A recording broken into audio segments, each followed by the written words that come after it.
Plumbing পাইপের কাজ করেছি। এই যে প্লাম্বিং পাইপের কাজ করলাম, দেখতেই পাচ্ছেন, দেখছেন,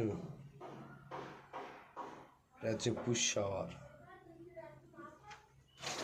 এই প্লাম্বিং পাইপ, এই যে রান্নাঘর কাজ করা হলো,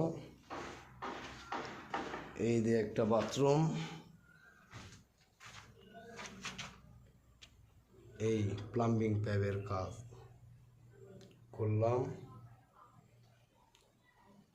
এখানে কোমোড, এই আবার যাচ্ছি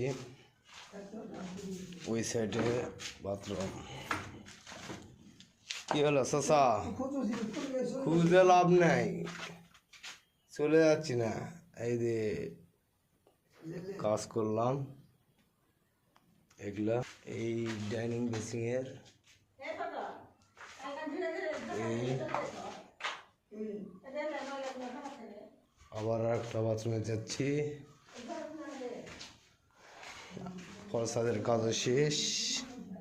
এটাও এক প্লাম্বিং পাইপের কাজ করলাম।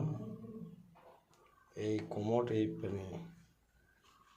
ভালো লাগলে লাইক কমেন্ট শেয়ার করবেন, সবার কাছে জিনিসটা পৌঁছে দিবেন।